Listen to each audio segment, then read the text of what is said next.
Well, okay, you guys, I have 7 o'clock, so we're going to go ahead and get started. Okay. Awesome. Excellent. So again, for those of you guys that are just joining, I'm Crystal Freitager. I am the Academic and Industry Relations Manager for Aspen Dental Management.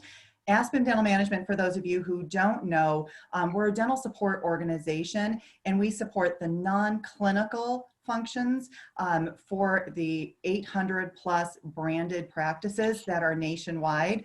I want to thank everyone for coming tonight for my Ask Me Anything session.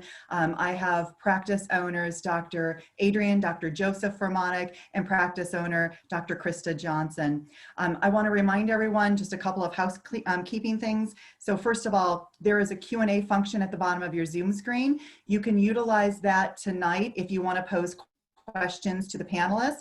I also have your pre-submitted questions as well, so I'll read through those pre-submitted questions for the panelists as well.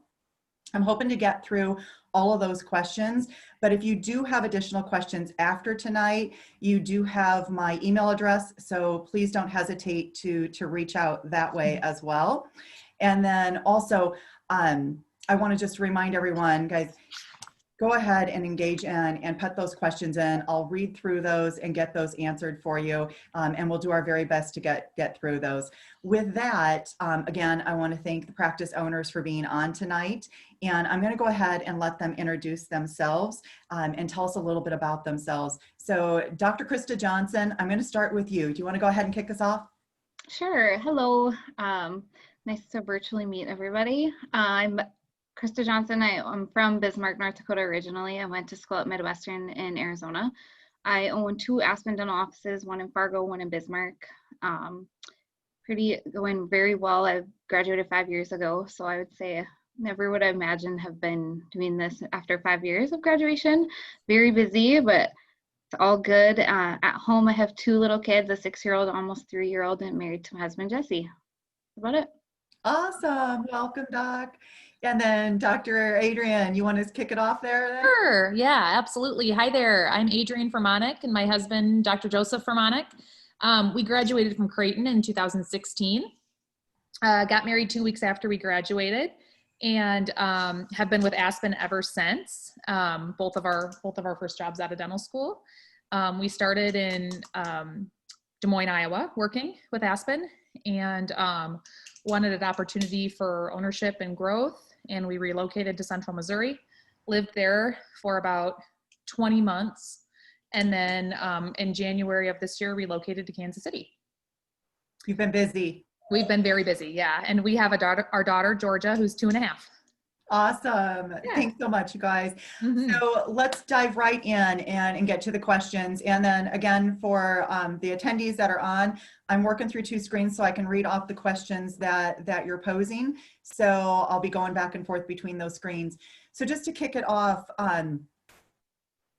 with the first question, I guess, and we'll dig right in, is what advice would you give to a new grad on a private practice versus dental service organization, so versus DSO? And Dr. Johnson, let me start with you. Sure. So I guess my advice is, since you're a new grad like us, we graduated hugely in debt. So I think that becomes like all of you when you graduate. So I guess that's what really took me to Aspen, was the idea of carrying that burden in a private practice on my own. I couldn't do that. And so, like, especially now, you know, having a family, like, I just couldn't carry that burden with me. So I think coming on with Aspen right away, I wasn't necessarily planning on buying an office within a year, but that's just what happened. That it took the worry away because they're such a good partner. So that's something to consider. I guess it's just a burden. Like, be careful of what you want to take on and the stress load you want to carry. Excellent, Doc. And Dr. Fermonic, what would you like to add to that? Oh, for me, most definitely, the thing that I would recommend to anybody coming out of dental school, whether you work for a private practice or you work for a DSO, is mentorship. That was huge for me. I came out of dental school, and, you know, I did fine in dental school and knew how to do stuff, but you get to work working on real patients on your own with no one looking over your shoulder. And you've got a million questions, and things aren't a textbook. They don't always go the same way that they went in dental school. So having a good mentor to work with you in an office to help teach you things and show you the ins and outs of dentistry is imperative, in my opinion. Right. And you had several. Yeah. Mhm. Well, the other thing, like Krista was saying, Adrian and I, when we were coming out, we signed up Adrian for Aspen because we wanted health insurance, Yeah. to be completely blunt. Yeah.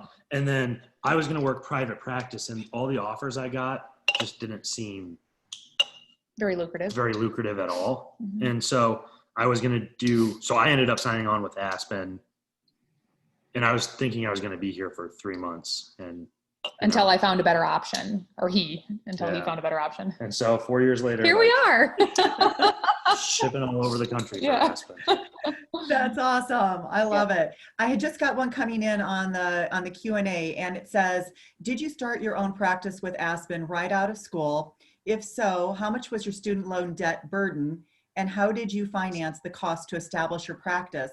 Dr. Johnson, you want to start with that one? Sure. Yeah. So you always get started with at least a 4-week mentorship, like they were saying. So I did I had a mentor in Arizona before I moved back to North Dakota.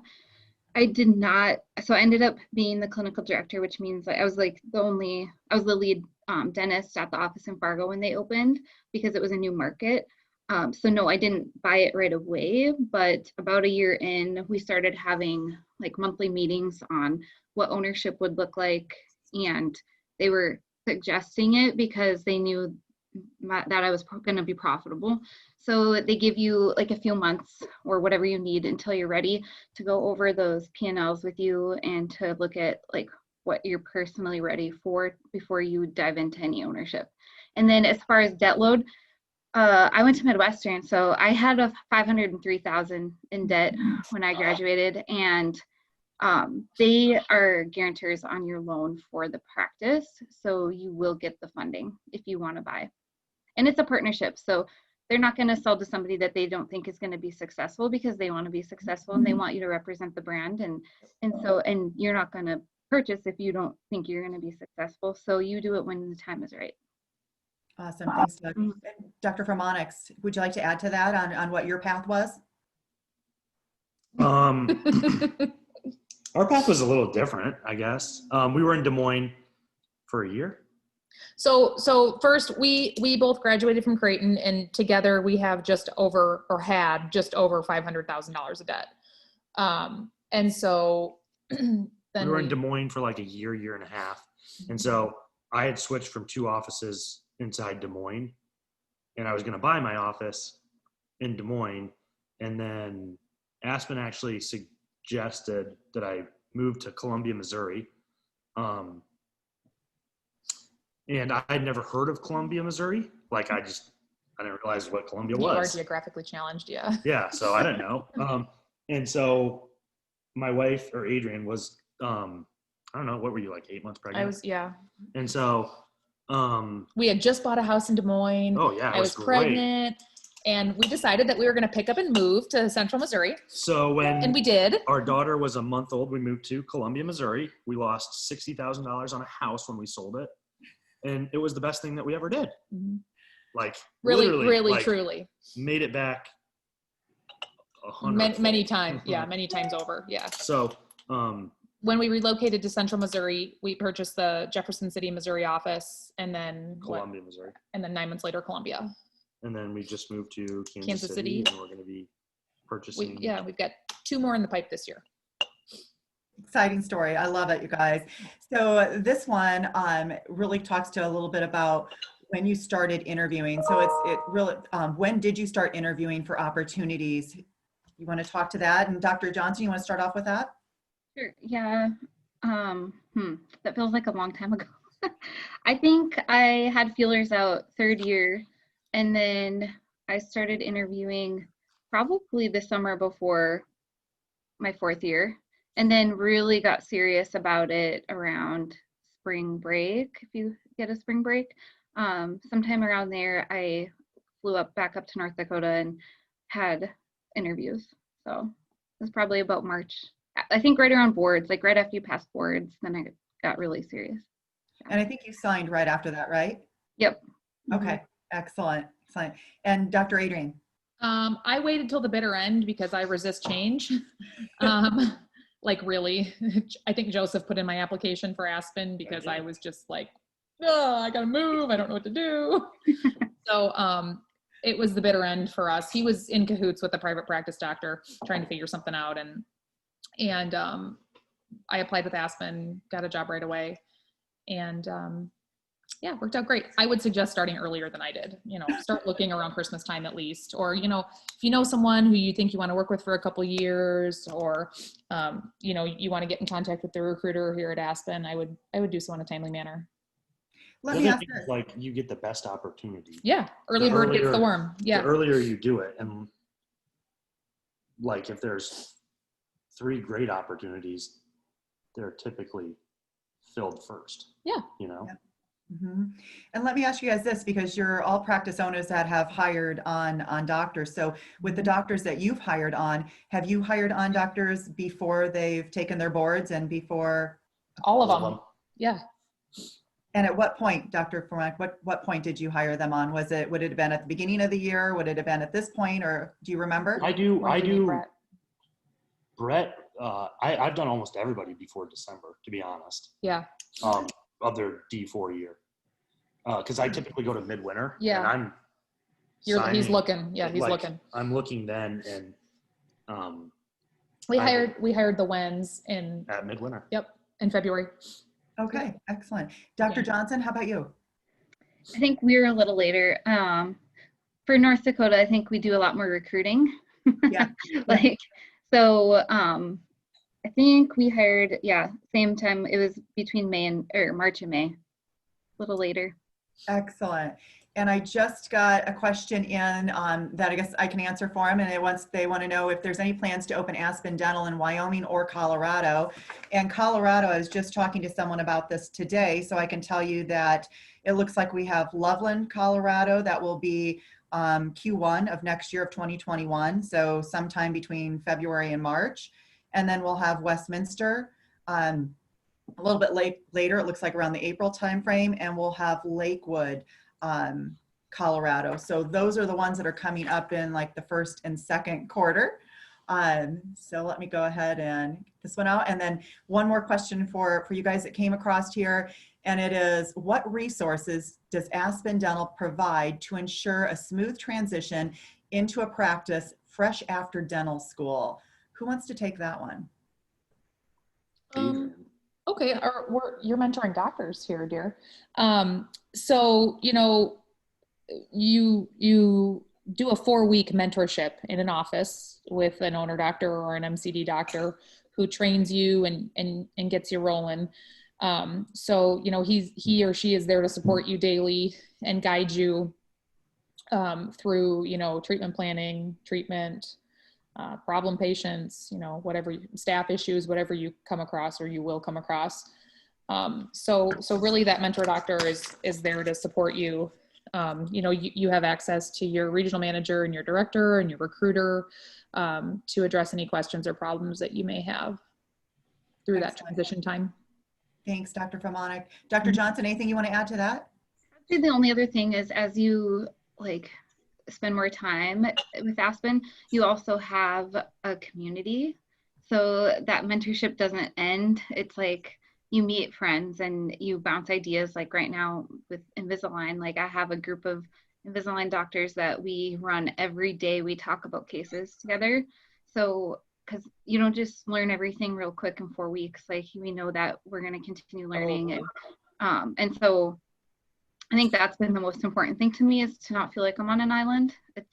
It's good to feel like you can reach out to anyone, whether it could be your director or it could be another doctor. It depends what you want to vent about or talk about. But it's really nice to have those other doctors as true friends, where you can, they know what you're going through every day. Yeah. It's just so nice. Agreed. Awesome. The next question I have is, um, how many practices do you have and how many do you want? Can you own in multiple states? So who wants to start with that? Sure, I can go. I have two, and I would say, well, I used to say I was going to take over the Dakotas. So I don't know. I don't know how many I want. I definitely would say that it's very likely I'm going to have three within the next year or two. And who knows after that? I don't know. Excellent. Okay. Thanks, Dr. Johnson. Dr. Formonix?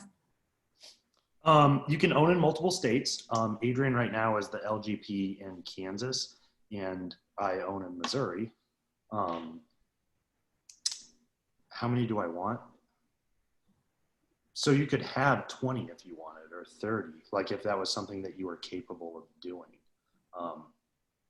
Just because they're for sale doesn't mean you can acquire them. Or you should. Or you should. Yeah. It has to be the right fit. And so right now I have like 6 on the map that I'm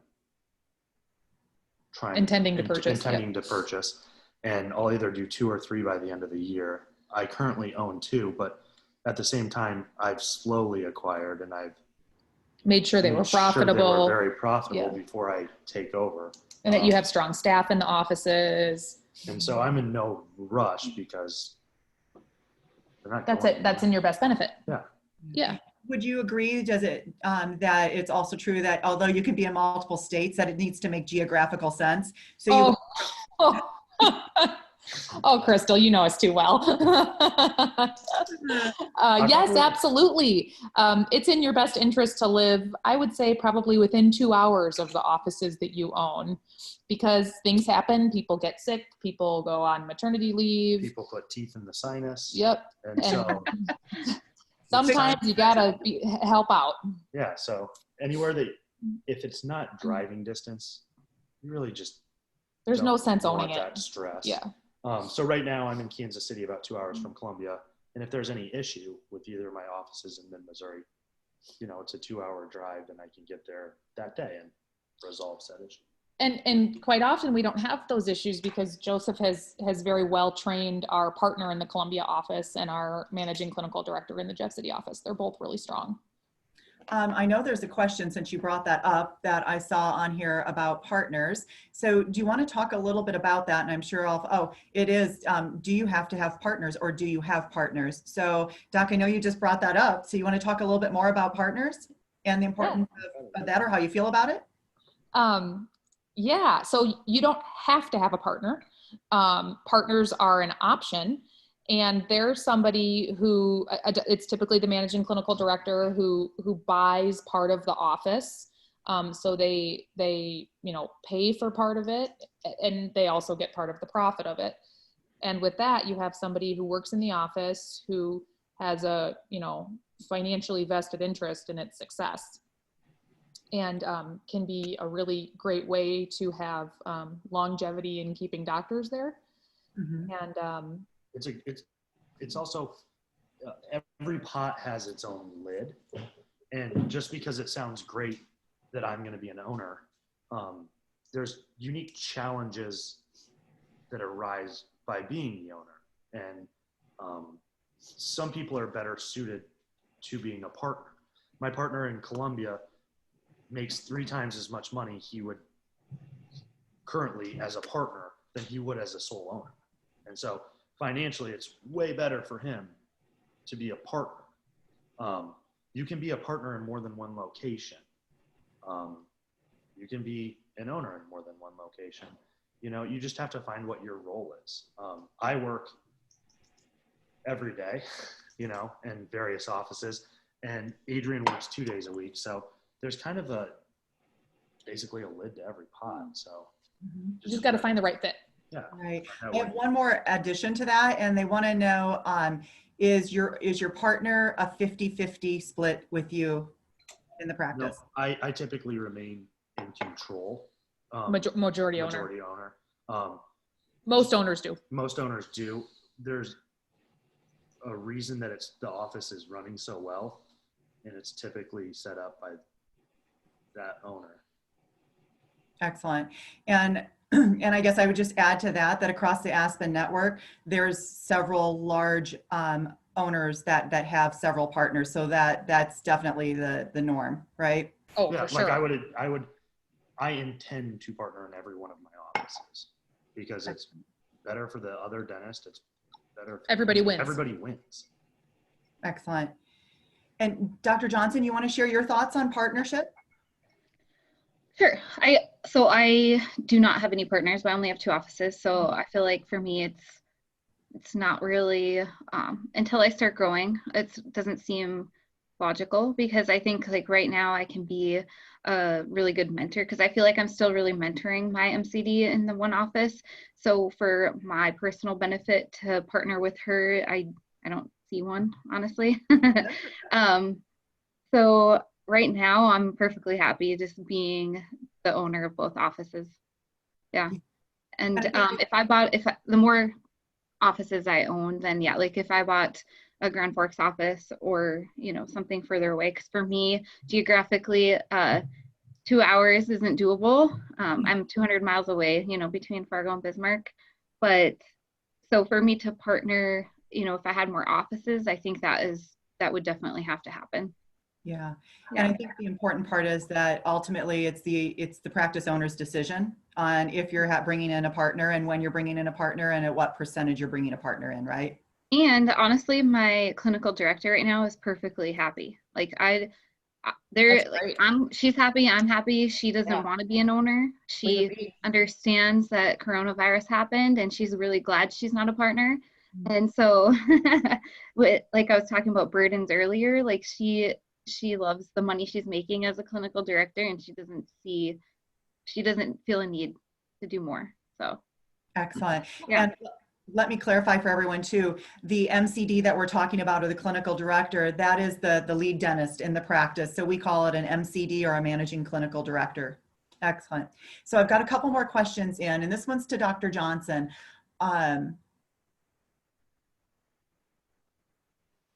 Actually, I'm not for sure what it says. Are those 6 practices existing practices that are going to be on sale, or do you mean setting up new practices? So I think they're talking about your growth, Doc.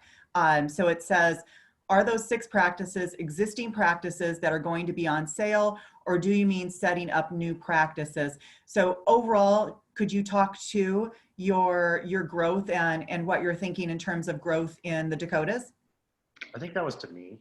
Yeah, I'm guessing that was to him. Yeah, that could be. It says Dr. Johnson, but yep, Dr. Famonic, that You said 6. I look like a Johnson. Okay, perfect.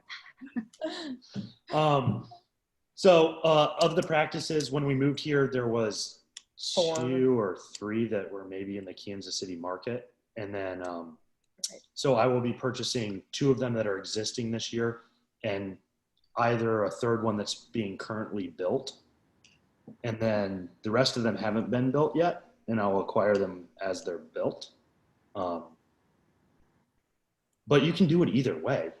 Like I didn't specifically go out and say, Aspen, I want you to build that's a good office thing to touch on in my neighborhood because it's 3 minutes from my house. So Aspen is a billion-dollar company, and they're way smarter at saying that a location for a dentist office should be right here than Joseph. They look at various, hundreds of different factors of, there's an entire team that does it: median income, real estate, patient demand, call volume, all this stuff. So they choose places where an office would be productive. So there's a whole team that does that. So we don't just pick out like, hey, I want to own an office and, wherever. On the flip side of that, if you do want to, if you know that there's an office going up, then sometimes you want to like mentor that relationship a little bit and be aggressive. Like, hey, I know when I knew Bismarck was opening, like, hey, that's my hometown. I'm there every 2 weeks. Like, I want to help this team grow, and I want to be their leader to do so. So I want to buy the office. Yeah, absolutely. You guys just answered that question that came in next, which is about how do we decide where the practice is going to be? What elements do we look at most? Population, demographic, competition. I think you hit on all of that. Would you agree? Yes, for sure. Fabulous. Thank you very much for that. Let's go to what the next one is. And this, we're moving a little bit more into the clinical now. So can you refer cases to specialists outside Aspen Dental? Who'd like to take that one first? Dr. That's Johnson? easy. That's easy for me. I have no specialists here in North Dakota with Aspen, so I refer everything out. Yeah, tons of oral surgery, unfortunately, if there's any sedation. Endo, I'd like to try and keep more endo in office, but unfortunately, I refer a lot of endo, you name it. Yep, it's going out. If I don't want to do it, it's going out. Excellent. Dr. Adrian, anything else to add, or Dr. Yeah, so on the flip side, for us, in both our Missouri and our Kansas locations, we have an oral surgeon and an endodontist who comes into the office once to twice a month. They do any sedation cases, medically compromised cases, hard cases. They do our molars or, complicated other endo. So yes, we certainly have access to in-house specialists, which benefits us because it keeps the revenue within the office. So that's a very good thing. And if for some reason the patient wants to go elsewhere, then we refer them elsewhere, but we try to keep everything in-house. Excellent. I'll refer, like, if it's the right case. It doesn't really bother you. Doesn't really bother me. I also I teach all my doctors to do impacted wisdom teeth, so there's almost nothing case that that you gets can't do. referred out if you're one of my doctors.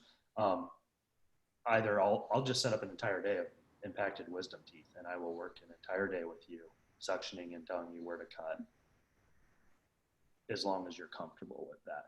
And then at the same time, I still have an oral surgeon, so if I say this isn't worth our time, then we can hand that off to the oral surgeon. And molar endo, I do molar endo, but I also refer some molar endo. So like, it's all whatever you're comfortable with. Like, nobody's going to give you a call at night and say, why did you refer the endo on tooth number 15?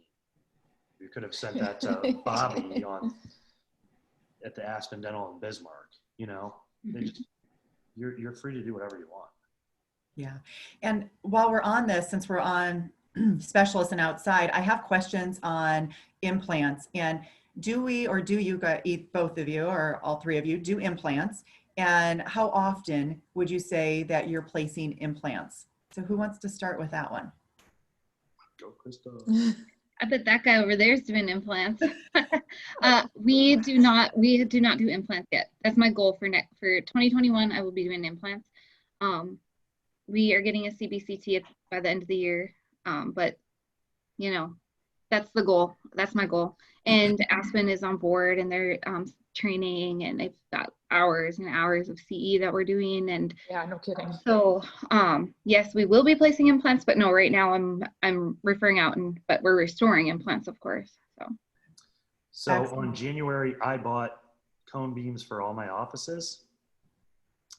And then we were supposed to go to training in March, and then implant placement training. And then I was going to take all my doctors to it, and this thing called COVID happened, and yeah, that kind of fell apart because travel became difficult. So and travel's still restricted to get the training under place. So yeah, so we have the cone beam and absolutely want to place them. We're just waiting for all the training to fall in place.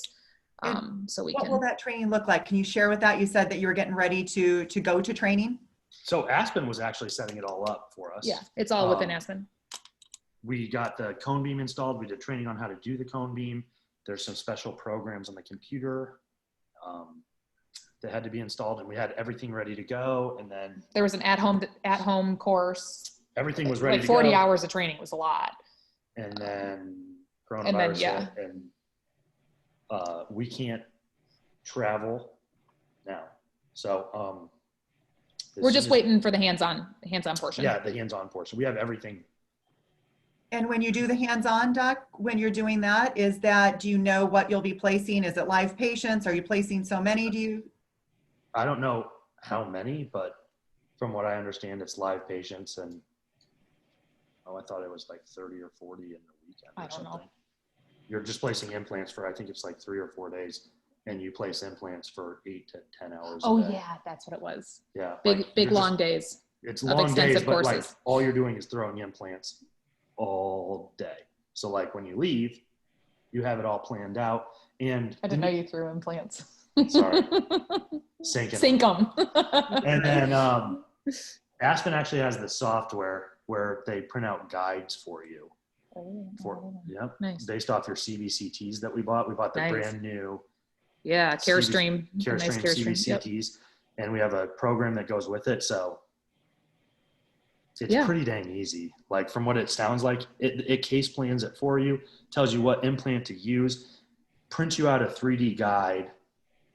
Like it's. So we just got to get the travel restrictions lifted, and then we'll be set. Yep. Awesome. Sounds like you're going to have a busy time as soon as that lifts then, right? Most definitely. So the next question I got in on a Q&A is how much does it cost on average to set up a new office? Do you plan on paying cash or borrowing from the bank? Good question. Mm-hmm. Who would like to take that one? Because we're going into that soon. So like how much does an office cost? Yes. Yep, I have. Cost $350,000. When you buy the office, it includes a iTero, Yep. a CBCT, 8 chairs. 8 chairs. The whole shoot and match. It includes everything. The office costs $350,000, whether the office grosses $3 million a year or $300,000. So the price is the same regardless. So And it costs the same whether you're building a brand new office or it's an office that you're going to purchase that's been established for 5 years. That there's no difference there. you can pay for it however you want. Like you can be nearly, I think every doctor is financed through, is it KeyBank? What is it called? there's key Bankers Healthcare Group. Bankers Healthcare. Aspen hooks you up with all sorts of different lenders who will approve So you can put $0 down. You can pay for it in cash. however you It's like. all kind of, whatever you want to do with your money.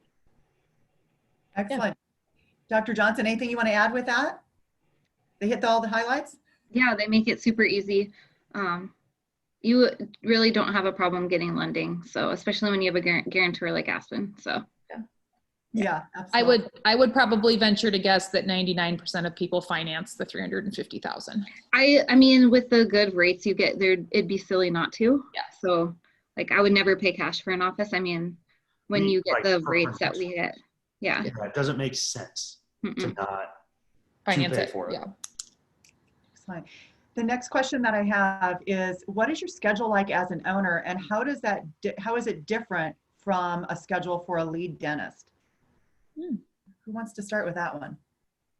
Sure. So it depends what you do as an owner. So if like for me, I'm the clinical director in my Fargo office.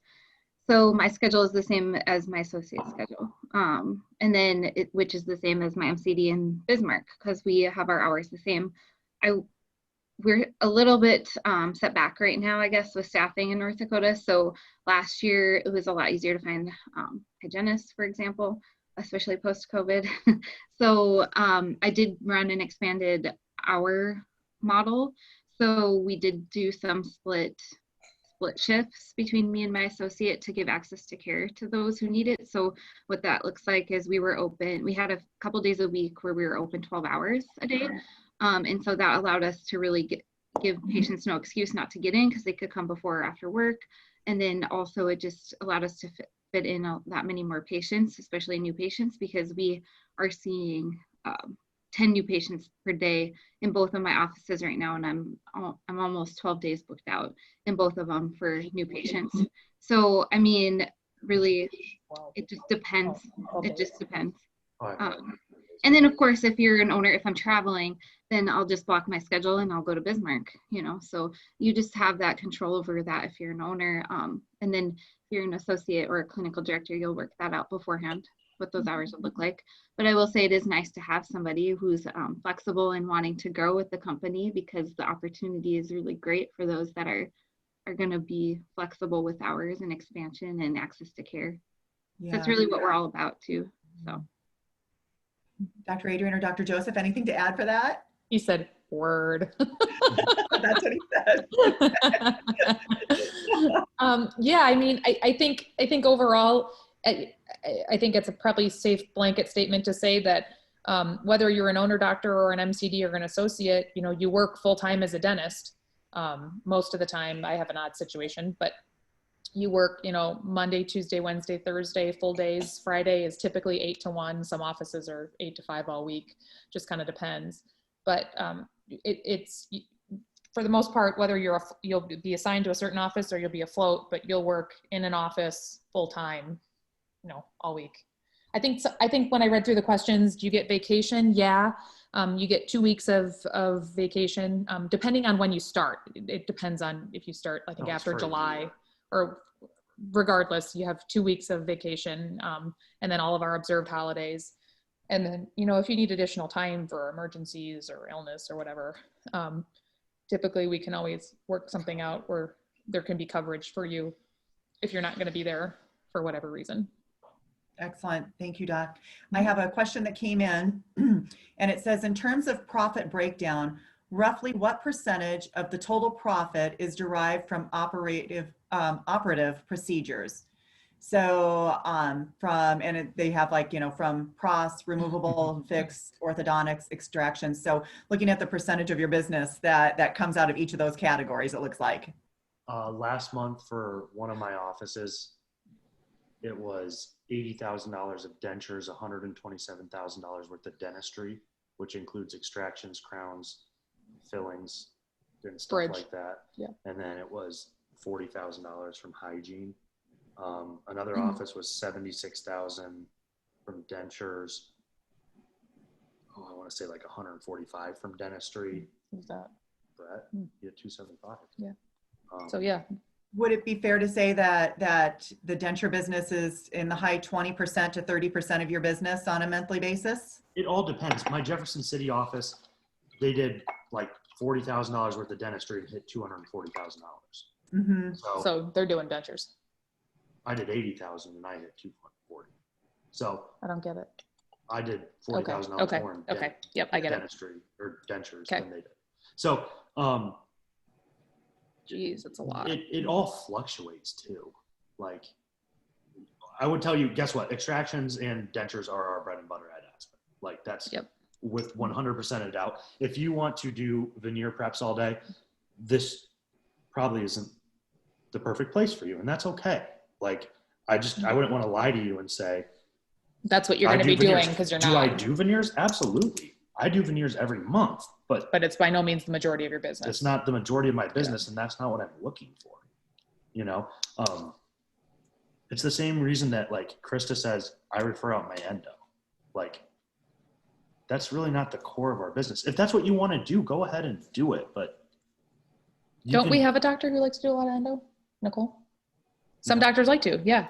And they can do that. All the endo that she wants, and like, it's whatever you want to do. But at the same time, like, realize the core of the business is focused around removable prosthetics. We have a lab tech in the office for you, and we don't have them there because they're funny and nice. Like, nope.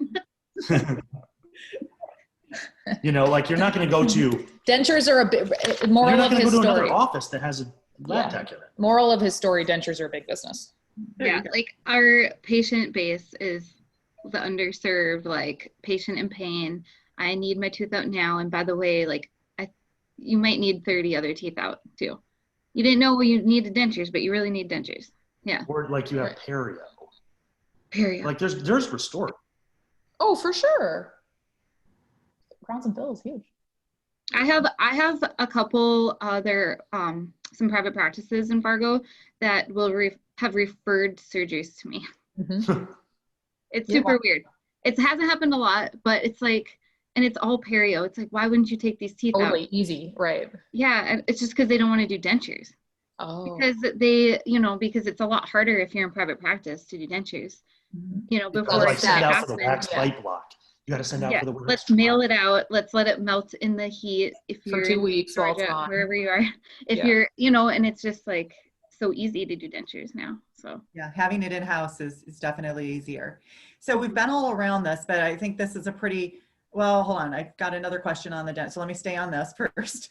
How profitable is the denture business? What % goes to the lab? So a denture,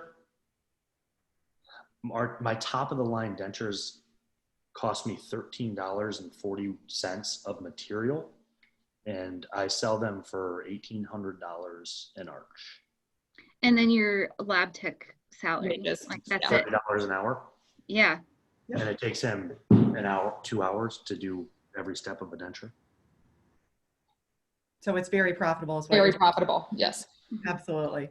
Okay, excellent.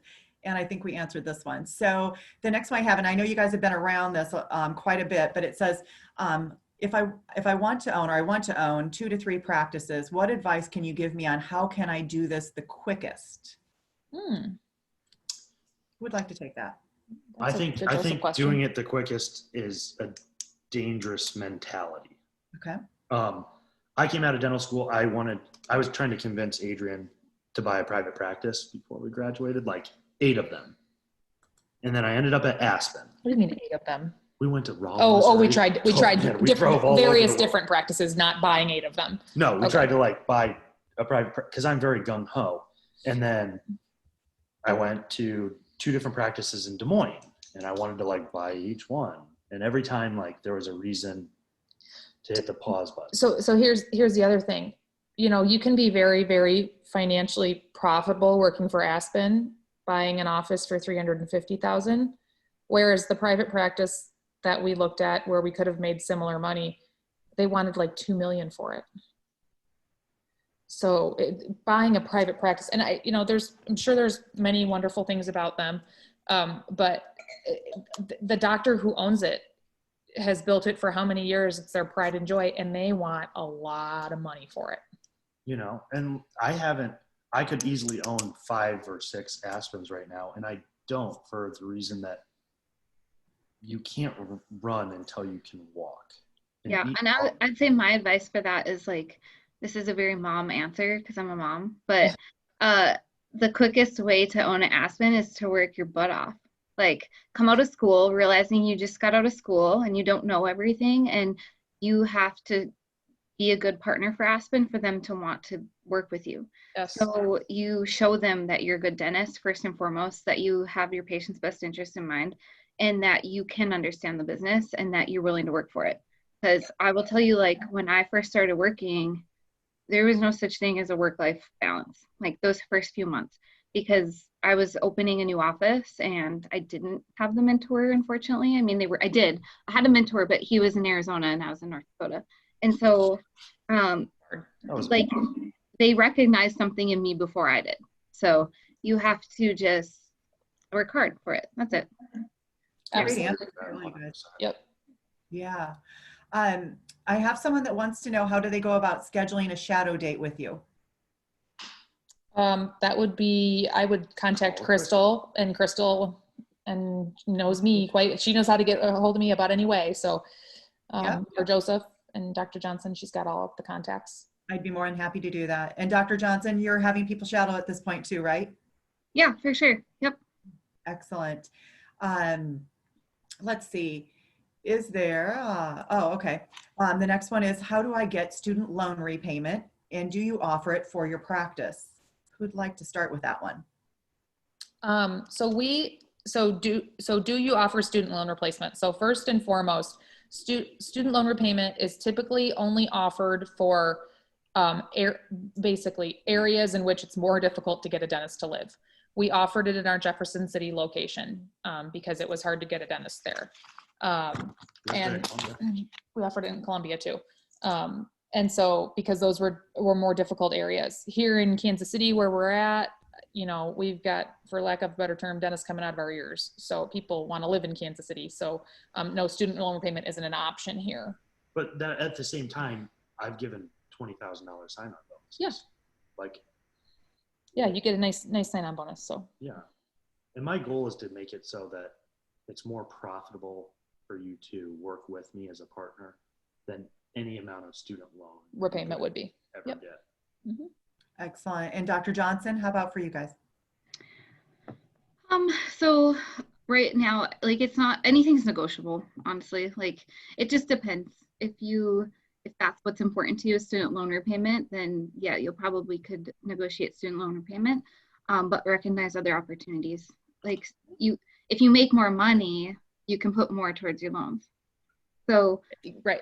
I started off with Aspen and got student loan repayment, and it was quite a bit because nobody wanted to live in North Dakota. But I gave that up to be an owner, and it was a lot of money, but obviously it was well worth it. So, and then there was another one in North Dakota that had repayment, but at this point, I agree with them. Like, especially unfortunately for new grads, like coronavirus has kind of taken. Well, now we have a lot of dentists that want to live here all of a sudden. So it just depends on the time. It depends on the location. It depends how flexible you are. So, yeah. At the same time, don't get hung up on it. Right. My Columbia dentist was getting $100,000 and he gave it up to be my partner. Yeah. So he didn't give up $100,000 because he's a nice guy. He saw the yes. And I think it couldn't have been better than what you both said, because you both had an opportunity to be able to show. I mean, Dr. Johnson, you yourself that gave it up to become an owner, and it made sense for you. And then Dr. with your partner. I gave up $150,000 to be an owner. Wow. And then paid for the office. So Right. And it all worked in your benefit, which is awesome. yeah. Let's see. I have a question that says, what cases do your associates see? Ooh, I'll take that. Okay. So all of them. Like, you know what? Whatever you want, you got it. Like, she happens to love surgery, and that is where I feel like she shines. And since she's worked with me, and she's been with me for 4 years now, you kind of learn what you like. And for me, like, we started doing Invisalign, and I just became like, I love Crown and Bridge and Invisalign. Like, it's easy. I'm good at it. I'm quicker. And she started popping out teeth faster than me. So I was like, you know what? It's okay. Hey, like, girl. I'm proud of you, like, I'm proud of you. So you want all the surgeries, take all the surgeries then. Because if that's what you love to do, I want you happy. And then she just got really good at it. And so it worked for both of us. So right now we kind of split ourselves up. So she's doing like all the CE on surgery, and I'm doing all the CE on Invisalign. And so we've kind of split our office to where, because you can't know it all. Like, you can't, I'm sorry, but you can't be good at everything. Talking to you. Joseph, are you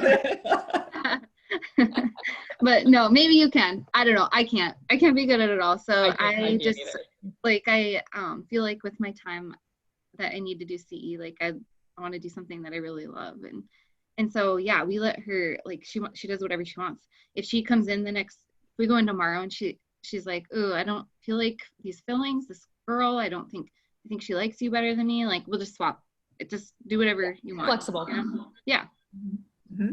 Awesome. And Dr. Formonix, do you guys want to add anything else to that, or are you pretty much your associates do the same thing? My associate that started, he is 8 days as practicing as a dentist. 8 days. Horizontal, number 32 today. Nice. Assisting him. So, like, you can do whatever you want.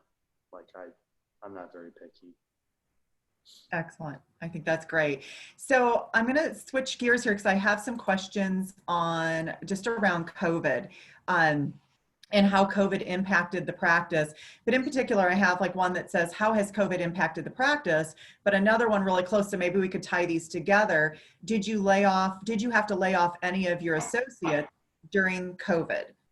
So who wants to take that one to begin with? Sure. I did. So I have 2 offices, and I kept both offices open. So that's a win.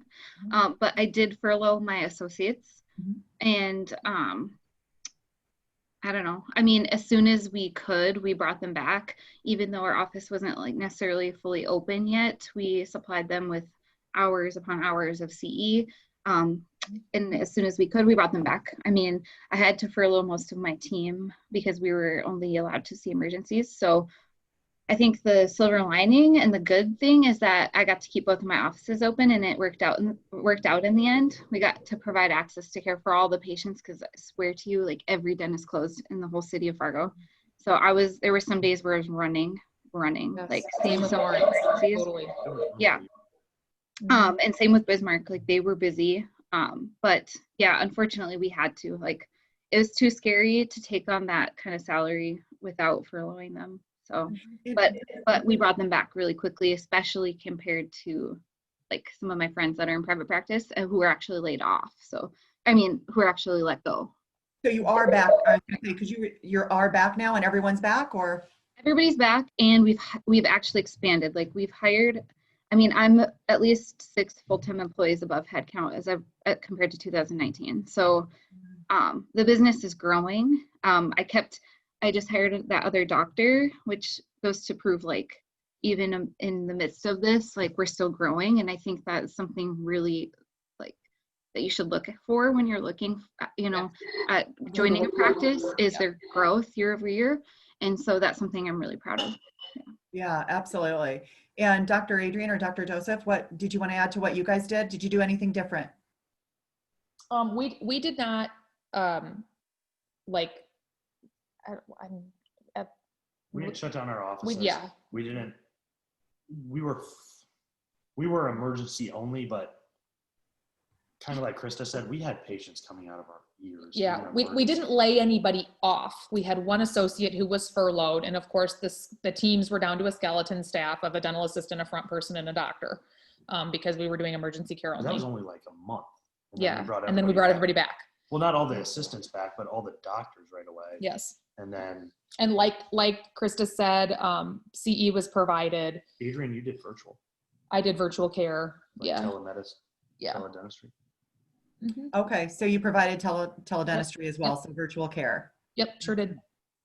I have another follow-up on this, and that is how flexible is firing and hiring with having Aspen as a DSO? How much does hiring and firing affect overhead?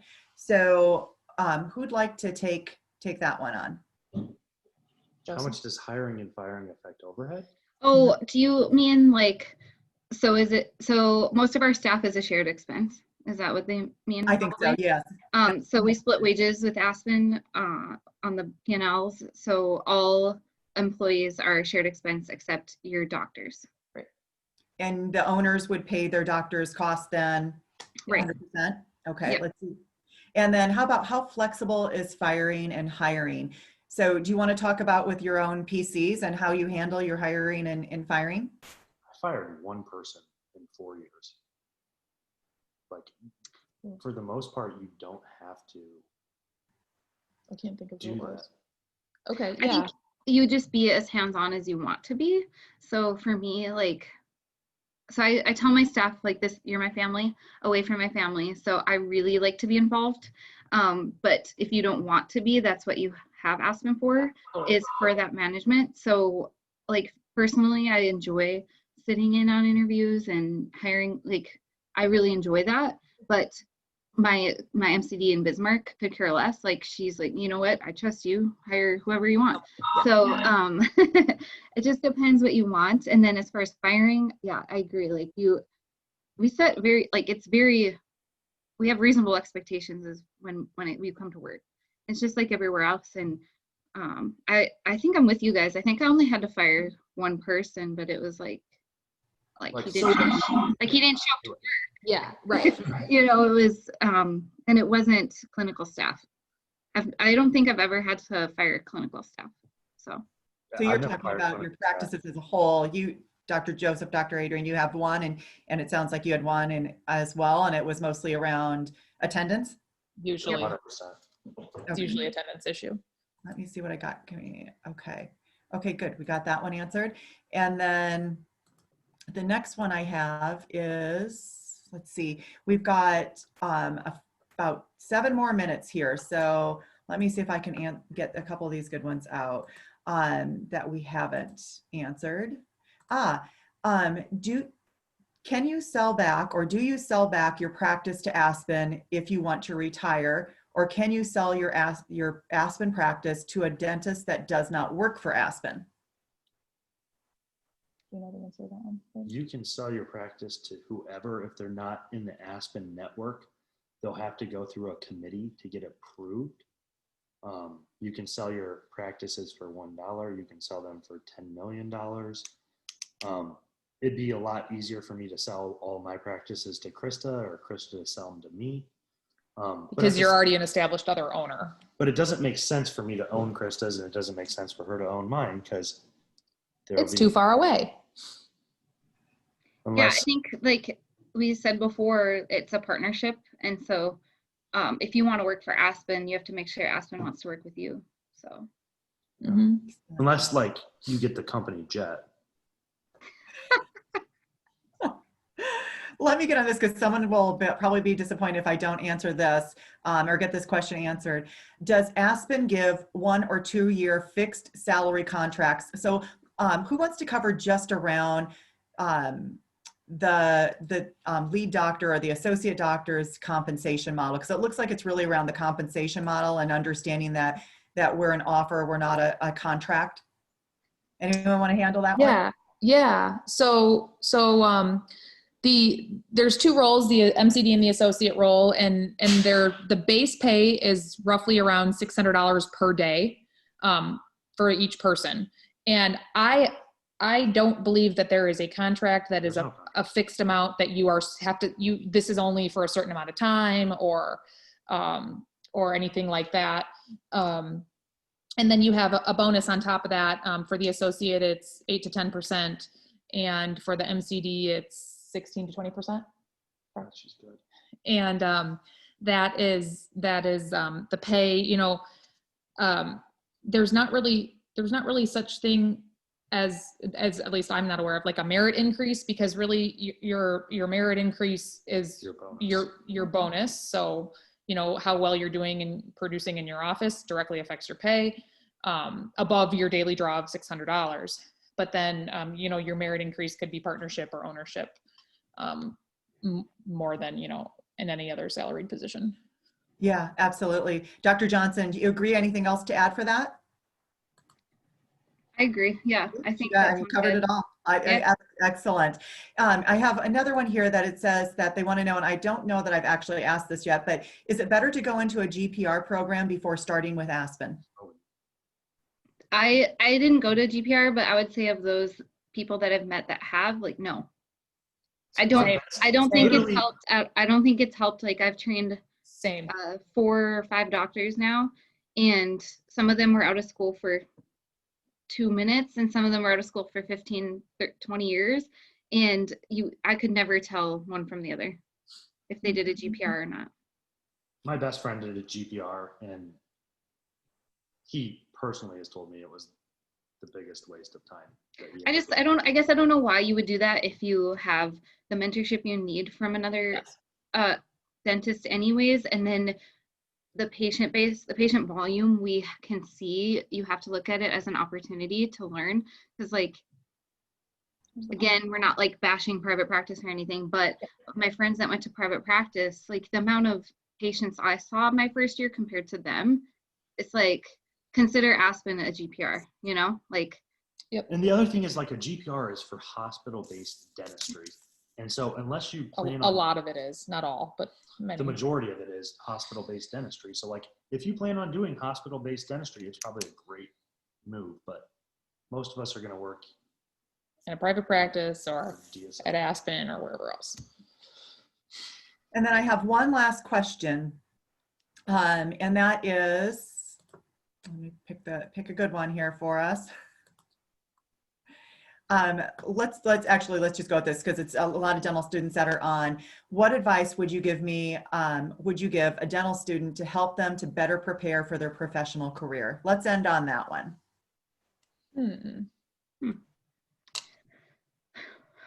I would say, go to work. Do not be scared. Work with a mentor who you are willing to learn from, get constructive feedback from, get criticism from, and soak up as much as you possibly can so you can learn the most you can from someone.